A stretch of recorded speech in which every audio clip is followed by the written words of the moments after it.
नमस्कार। आज मेरे पास एक स्केल है। ये देखिए, ये 30 सेंटीमीटर की स्टील की स्केल है मेरे पास और हम अपना प्रयोग इसी से करेंगे। तो मैं ये स्केल को अपने एक हाथ से इस टेबल पर दबाऊंगी और दूसरे हाथ से इसे वाइब्रेट करूंगी, तो आप देखिएगा कि क्या होता है। तो अभी मैं 24 सेंटीमीटर स्केल का पोर्शन करीब करीब बाहर है और बाकी का मैंने ज़ोर से अपने हाथों से दबा रखा है। अब मैं इसे वाइब्रेट करूंगी, तो आप देखिएगा। तो ये आपको वाइब्रेट होती हुई दिख रही होगी और वाइब्रेशन की फ्रीक्वेंसी भी आपको नजर आ रही होगी। अब मैं ये स्केल की लेंथ को कम करती हूँ। तो ये देखिए, मैं स्केल की लेंथ को मैंने कम कर दिया है और अभी ये करीब 20 सेंटीमीटर बाहर है स्केल। अब मैं फिर से इसे वाइब्रेट करती हूँ। तो क्या आपको कुछ फर्क नजर आया फ्रीक्वेंसी में? मैं फिर से करती हूँ।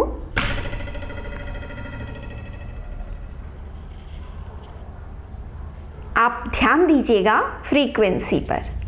अब मैं इसे और छोटा कर रही हूँ और अब करीब ये 12 सेंटीमीटर बाहर है और बाकी की अंदर है।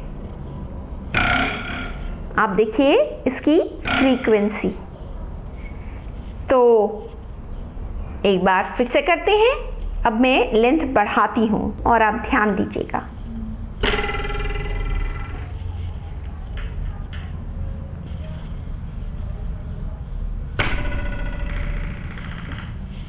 क्या लेंथ बढ़ाने से आपको फ्रीक्वेंसी में चेंजेस पता चल रहे हैं? ये देखिए, मैंने और लंबी कर दी स्केल जो बाहर की तरफ है।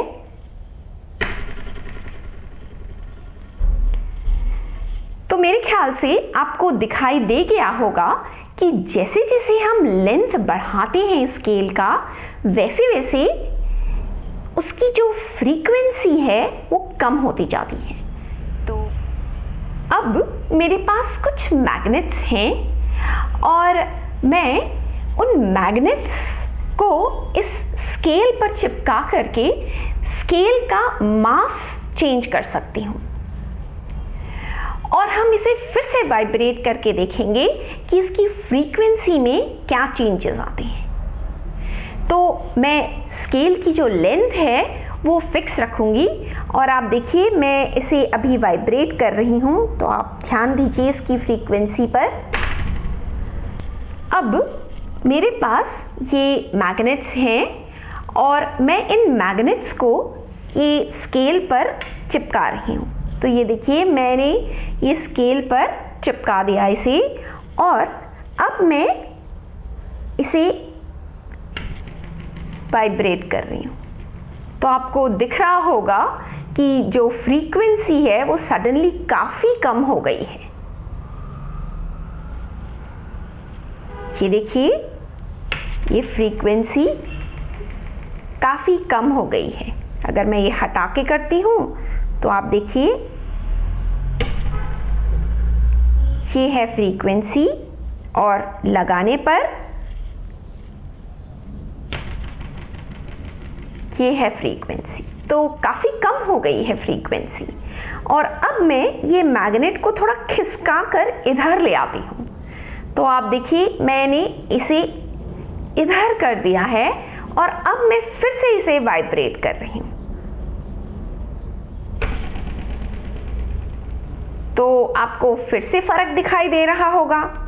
आप नोट करिएगा कि क्या फर्क आ रहा है जब मैं ये मास को टेबल की तरफ खिसका रही हूं। तो अब फिर से देखते हैं। तो आपने देखा, मैं इसे इधर ले आती हूं।